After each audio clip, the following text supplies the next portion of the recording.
नमस्कार मित्रों, आइए हम एनर्जिक बिजनेस करने के महत्व का विश्लेषण करते हैं। सर्वप्रथम हम विश्व के तेजी से बढ़ती आबादी के संबंध को लेते हैं, जिसका सीधा असर खाद्यान्न उत्पादन की भौतिक सीमाओं पर पड़ रहा है, क्योंकि हमारे लिए तो सीमित ही कृषि योग्य भूमि उपलब्ध है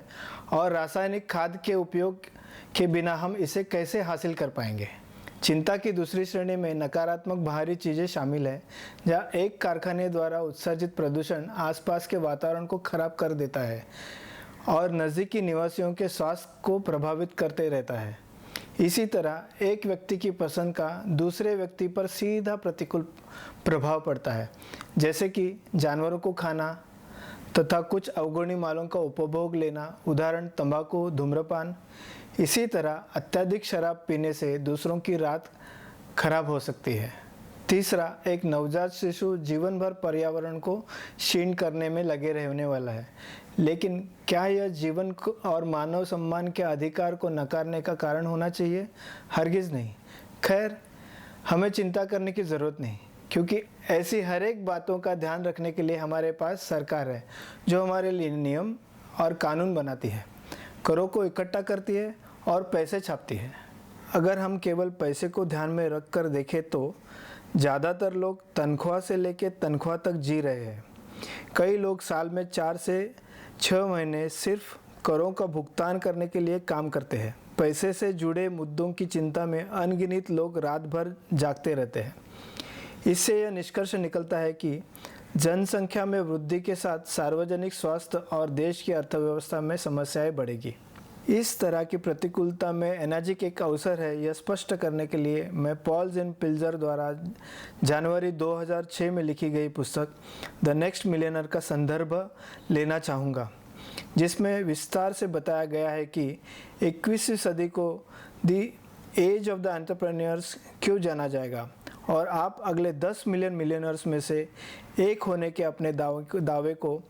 कैसे दाव पर लगा सकते हैं, जो 2006-2016 के बीच बनाए जाएंगे। ख़ास तौर पे यदि आप direct selling, technology, home based business, product distribution या वेलनेस जैसे उभरते ट्रिलियन डॉलर्स इंडस्ट्री में शामिल हो तो, और अगर आप फिजिकल वितरण में अवसर के पुराने मॉडल को समझकर बौद्धिक वितरण में नए अवसरों के रास्ते पे चलते हैं तो, जिसमें आप लोगों को उन उत्पादों या सेवाओं के बारे में सिखाओगे जो उन्हें पता ही नहीं कि वे अब मौजूद हैं। स्पष्ट और संक्षिप्त रूप से, जितना अधिक लोग अपने संपत्ति को बढ़ाते हैं, उतना ही उनकी आय का अधिक बड़ा अनुपात वे वेलनेस पर खर्च करेंगे,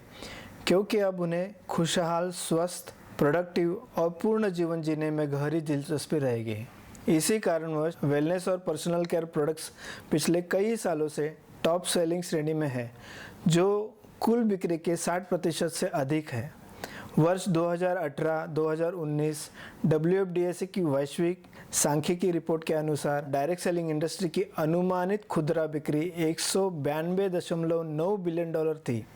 और यह वैश्विक स्तर पर 118.4 मिलियन लोगों की बिक्री से उत्पन्न हुई थी। इन्हीं आंकड़ों से प्रभावित होकर WFDA के CEO श्री मैग्नस ब्रेनस्टॉर्म अपने मैसेज में लिखते हैं कि इस क्षण दुनिया टेक्नोलॉजी और मूल्य में बढ़ती गति से बदल रही है, इतनी तेज़ी से कि ऐसा महसूस होता है कि भविष्य यहाँ पर पहले से ही है। इन सारी जानकारियों को समझने के बाद मेरा यह मानना है कि नेटवर्क मार्केटिंग व्यवसाय के साथ हमारा भविष्य मजबूत है और हम बहुत ही भाग्यशाली है कि हम IDSA की एक ऐसी सदस्य एनर्जिक के साथ जुड़े हैं, जिसका बिजनेस मॉड्यूल श्री ओशिरो सैन की ट्रू हेल्थ, यानी कि शारीरिक, मानसिक और फाइनेंशियल हेल्थ की संकल्पना से संचालित है, तथा यही ट्रू हेल्थ किसी एक व्यक्ति को प्राप्त करने में मदद करने का हमें दिया गया बहुत ही सरल लक्ष्य, और इसके बदले में वह व्यक्ति किसी अन्य की मदद करता है। मैं समीर पोद्दार 6-7-4 उन सभी लीडरों, मेरे सहयोगियों को धन्यवाद देने का अवसर लेना चाहूँगा, जो इस व्यवसाय की नकल कर रहे हैं तथा उत्पादों के अनुकूल सेवा प्रदान करके नए लोगों को यह व्यवसाय कहाँ से शुरू करें उसकी शिक्षा दे रहे हैं,